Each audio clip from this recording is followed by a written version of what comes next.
Bismillahirrahmanirrahim. Assalamualaikum warahmatullahi wabarakatuh. Alhamdulillahirrabbilalamin. Assalatu wassalam ala asrofil anbiya'i wal mursalin wa ala alihi wa ashabihi rasulillah jema'in. Amma ba'du. Perkenalkan, nama saya Dimaya Abdiliyah, NIM 20199023. Pada video kali ini saya akan membahas tentang penerapan model Banati dalam pembelajaran PJOK, yang mana sebelumnya yang saya hormati dosen pengampu mata kuliah model dan desain pembelajaran PJOK, yaitu Bapak Dr. Damra MPD dan Ibu Dr. APT Hastria Effendi M. from IFO. Salawat beserta salam tak bosannya kita kirimkan kepada Nabi besar kita Muhammad SAW dengan melafazkan Allahumma sholli ala Sayyidina Muhammad wa ala ali Sayyidina Muhammad. Mudah-mudahan dengan selalunya kita bersalawat kepada beliau, kita mendapat syafaat di yaumil mahsyar nanti. Amin amin ya rabbal alamin. Baiklah, sebelum kita masuk ke pengertian dan penerapan model Banati ini dalam pembelajaran PJOK, dapat kita ketahui istilah model dapat diartikan sebagai tampilan grafis, prosedur kerja yang teratur ataupun yang sistematis, serta mengandung pemikiran yang bersifat uraian atau penjelasan berikut sasaran dan tanggapan lainnya. Uraian atau penjelasan tersebut menunjukkan bahwa suatu model dan desain pembelajaran menyajikan bagaimana suatu pembelajaran tersebut dibangun atas dasar teori-teori seperti belajar, pembelajaran, psikologi, sistem, dan sebagainya. Model pengembangan desain pembelajaran terdapat beraneka ragam jenis yang dari masing-masing model pengembangan desain tersebut mempunyai kekurangan dan kelebihan. Kemudian dengan adanya beraneka ragam jenis model pengembangan desain pembelajaran memberikan kesempatannya luas bagi para pengajar untuk memilih model pengembangan desain pembelajaran yang sesuai dengan ilmu ataupun pengetahuan yang mereka bina.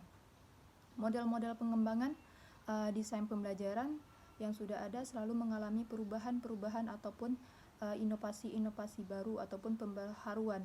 Hal ini memberikan inspirasi para ahli pendidikan untuk mengembangkan model-model desain pembelajaran yang sudah ada dengan menciptakan model-model turunan dari model pengembangan desain pembelajaran akan mampu menghadapi perubahan zaman yang memerlukan desain pengembangan model yang semakin kreatif dan inovatif tersebut.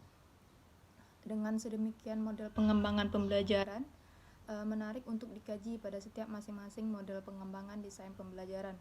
Antara satu model pengembangan desain pembelajaran dengan yang lainnya pasti memiliki ciri khusus yang menjadikan keunikan tersendiri pada model-model pengembangan desain pembelajaran tersebut.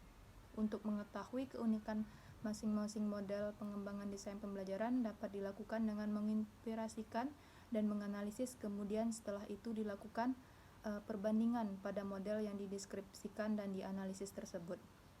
Dari hasil perbandingan dapat diketahui kelebihan dan kekurangan pada masing-masing model pengembangan desain pembelajaran serta keunikan yang dimiliki oleh model dan desain pembelajaran yang terkait tersebut. Kemudian dalam dunia pendidikan banyak sekali masalah seiring yang kita jumpai dalam materi ataupun prakteknya. Salah satunya yakni masalah perencanaan pembelajaran, di mana perencanaan pembelajaran merupakan tahapan yang penting yang harus dilakukan oleh guru sebelum mereka melaksanakan kegiatan, bukan sekedar aktivitas rutin pendidikan, tetapi juga komunikasi edukatif yang penuh pesan, sistematik, prosedural, dan syarat tujuannya. Karena itu ia harus mempersiapkan secara cermat. Seorang guru selain untuk dituntut memiliki ilmu yang cukup untuk mengajar dan komunikatif, guru juga harus memiliki rancangan-rancangan perencanaan pembelajaran agar materi yang disampaikan menjadi terarah dan mudah dimengerti oleh peserta didik tersebut. Perencanaan pembelajaran adalah suatu proses perbuatan rencana ataupun model, pola, bentuk, dan konstruksi yang melibatkan guru, peserta didik, serta fasilitas-fasilitas lain yang dibutuhkan yang tersusun secara sistematis agar terjadinya proses pembelajaran yang efektif dan efisien dalam mencapai tujuan pembelajaran yang telah ditetapkan tersebut. Di dalam perencanaan pembelajaran ini terdapat berbagai model-model, yang salah satunya adalah yang akan saya bahas di sini, yaitu model Batani. Kemudian model pengembangan sistem pembelajaran ini Batani ini berorientasi pada tujuan pembelajaran. Langkah-langkah pengembangan sistem pembelajaran terdiri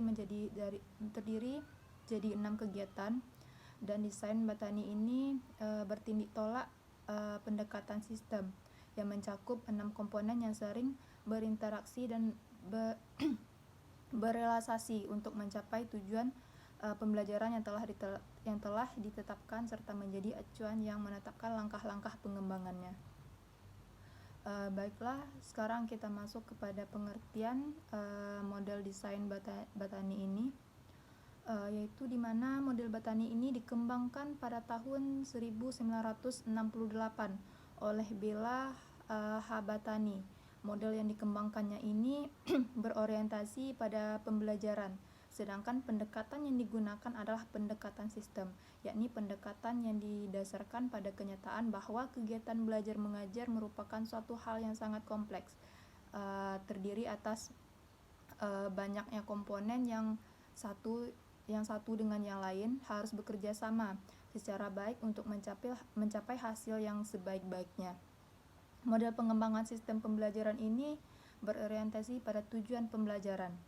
Adapun langkah-langkah pengembangan sistem pembelajaran terdiri dari 6 jenis kegiatan, yaitu model desain ini bertitik tolak dari pendekatan sistem atau system approach, yang mencakup ke-6 komponen tersebut yang saling berinteraksi dan berinteraksi untuk mencapai tujuan pembelajaran yang telah ditetapkan. Pada langkah terakhir, pada pengembangan diharapkan dapat melakukan perubahan ataupun perbaikan sehingga terciptanya suatu desain yang diinginkan. Kemudian model ini tampaknya hanya diperlukan bagi guru-guru di sekolah. Mereka cukup dengan merumuskan tujuan pembelajaran khusus untuk mengacu pada tujuan pembelajaran umum yang telah disiapkan dalam sistem tersebut. Adapun komponen-komponen tersebut merupakan acuan dalam menetapkan langkah-langkah pengembangan yang seperti sudah dijelaskan di atas tadi, yaitu 6 komponen, di mana yang pertama yaitu merumuskan tujuan, yaitu disebut juga formula objektif.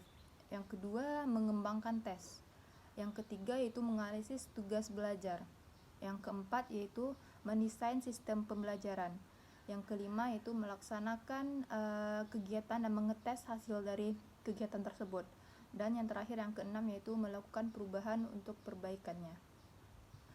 Selanjutnya kita masuk kepada kelebihan dan kelemahan model Batani ini, di mana kelebihannya yaitu yang pertama, menganalisis dan merumuskan tujuannya dengan baik tujuan umum maupun tujuan khusus yang telah spesifik, yang merupakan sasaran dan arah yang harus disampaikan kepada peserta didik dan tercapai juga oleh peserta didik tersebut. Kemudian yang kedua yaitu mengembangkan kriteria tes yang sesuai dengan tujuan yang hendak dicapai. Hal ini dilakukan agar setiap tujuan yang dirumuskan tersedia alat untuk menilai keberhasilannya. Kemudian yang ketiga yaitu menganalisis dan merumuskan kegiatan belajar, yakni merumuskan apa yang harus dipelajari, kegiatan belajar yang harus dilakukan oleh peserta didik dalam mencapai tujuan belajar tersebut. Kemampuan awal siswa harus dianalisis ataupun dinilai agar mereka tidak perlu lagi mempelajari apa yang telah mereka kuasai.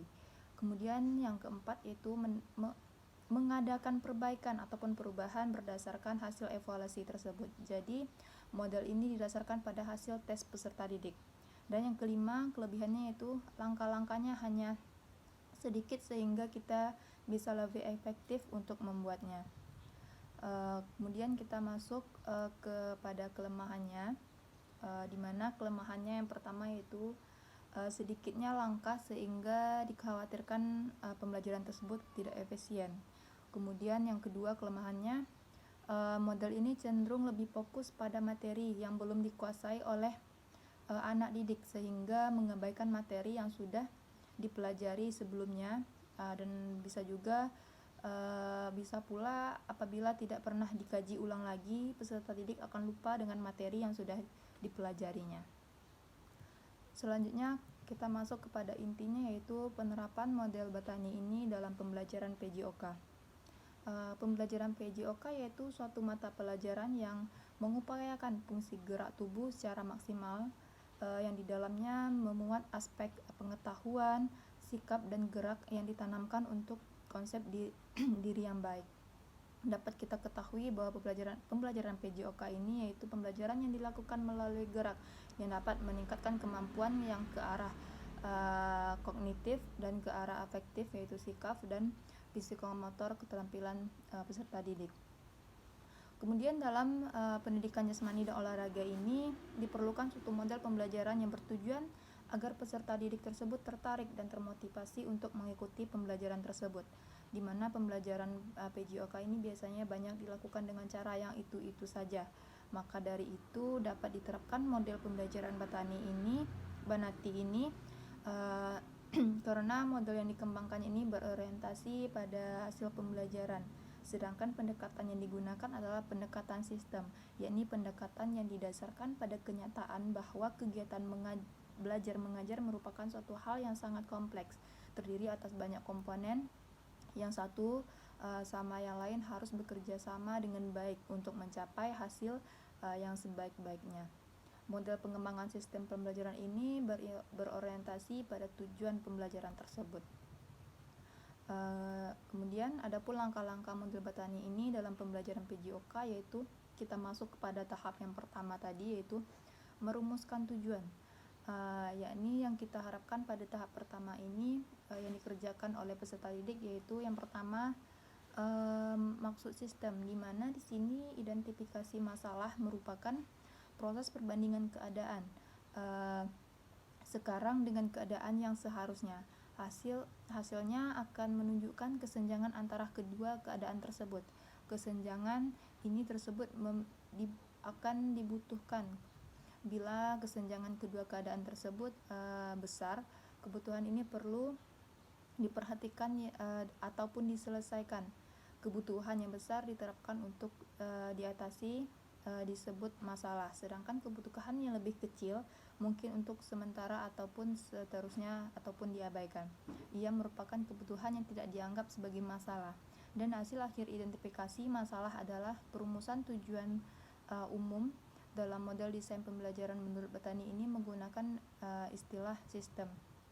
Dapat kita contohkan yaitu tujuan umum pada PJOK ini, misalnya pada materi sepak bola, yaitu tujuan umumnya mempelajari sepak bola untuk kebugaran jasmani peserta didik dan mengetahui apa itu permainan sepak bola dan bagaimana cara melakukannya.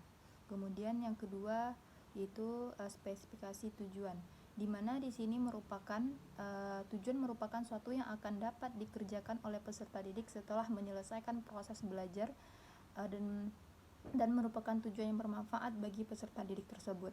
Tujuan ini kemudian diuraikan dengan tujuan-tujuan khusus, yaitu tujuan yang lebih rinci dan spesifik. Selanjutnya tujuan khusus disusun dalam urutan yang logis. Atas tujuan ini pembelajaran dipilih dan disajikan kepada peserta didik kelak. Dalam model Banati ini menggunakan istilah spesifik tujuan. Dapat kita contohkan dalam materi sepak bola tadi pada tingkat SMP.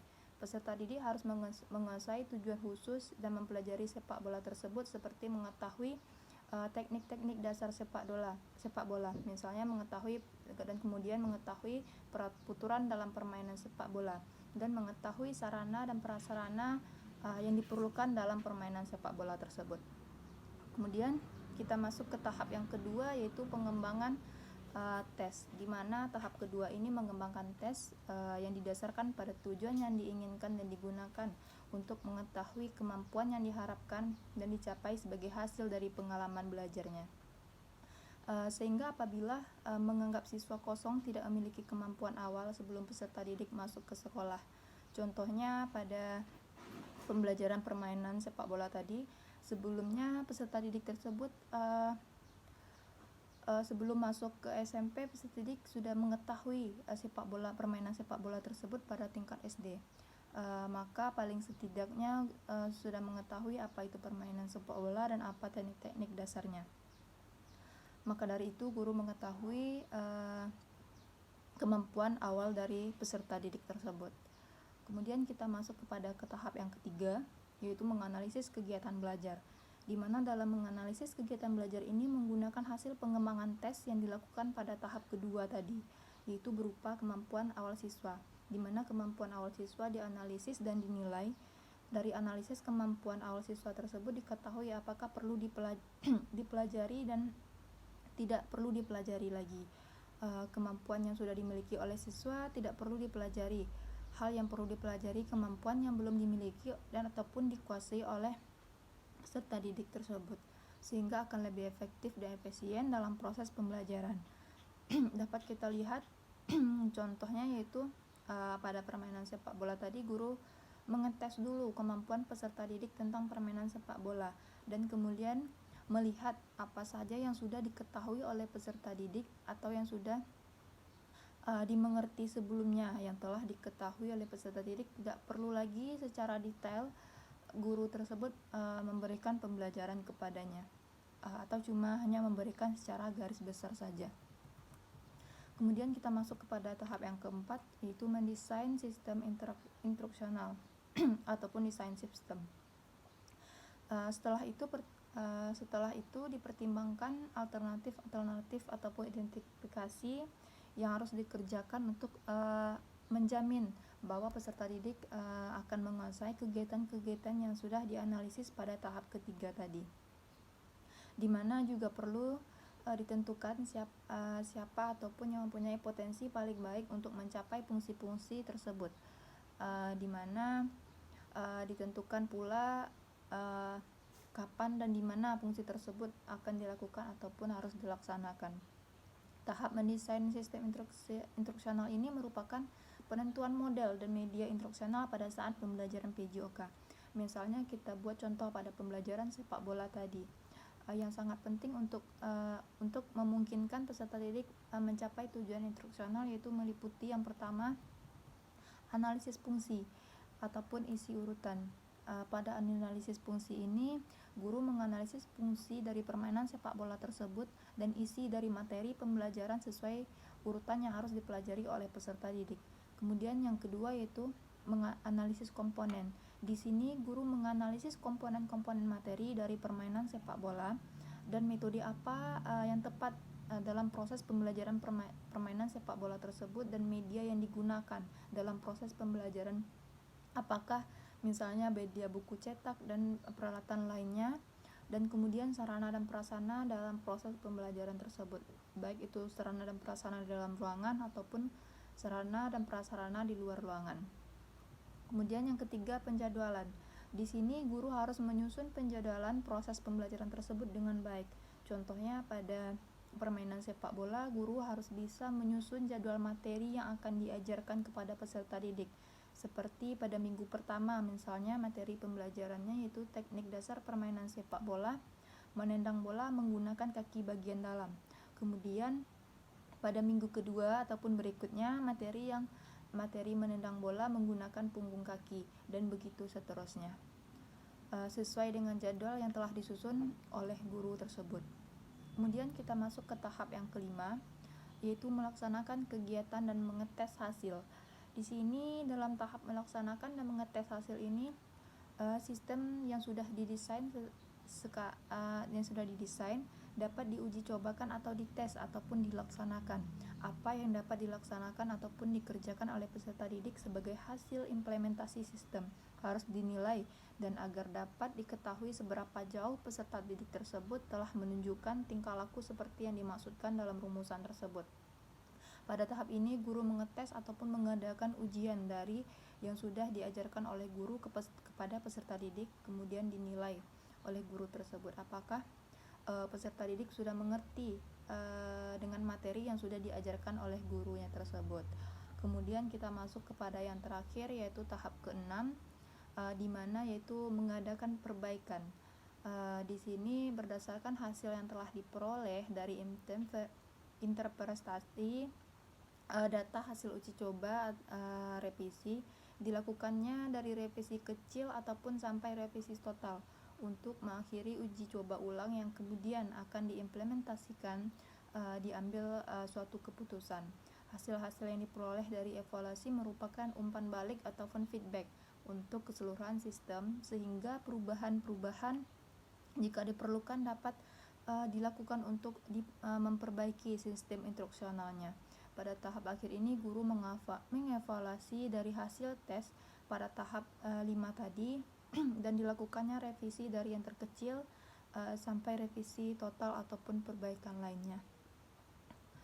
Baiklah, jadi dapat kita simpulkan bahwa model Banati ini dikembangkan pada tahun 1986 oleh Habatani dan model ini dikembangkan berorientasinya pada hasil pembelajaran, sedangkan pendekatan yang digunakan adalah pendekatan sistem, yakni pendekatan yang didasarkan pada kenyataan bahwa kegiatan belajar mengajar merupakan suatu hal yang sangat kompleks, terdiri atas banyak komponen yang harus sama antara yang satu dengan yang lain dan bekerja sama secara baik untuk mencapai hasil yang sebaik-baiknya.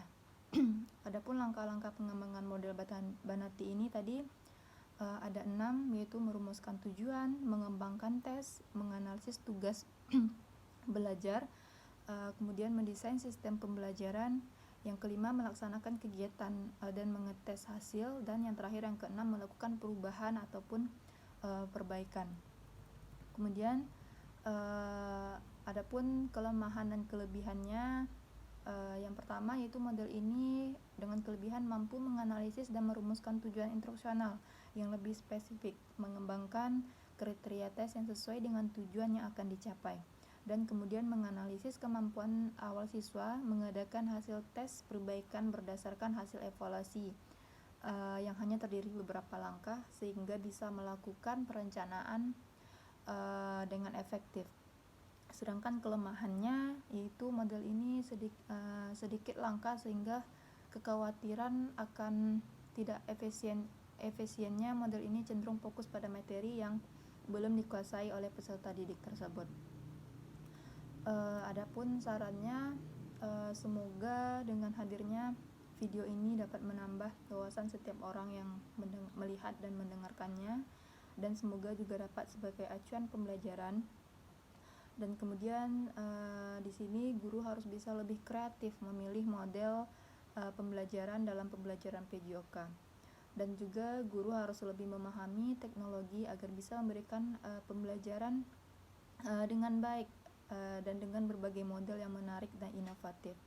Dan semoga dengan adanya model pembelajaran Banati ini dapat diterapkan oleh guru di sekolah untuk memudahkan guru dalam menyampaikan materi dan juga agar tercapainya tujuan pembelajaran yang efektif dan efisien. Saya menyadari di dalam video ini mungkin banyak kesalahan ataupun kekurangan saya banyak-banyak minta maaf. Saya akhiri, wabillahi taufiq wal hidayah. Wassalamualaikum warahmatullahi wabarakatuh.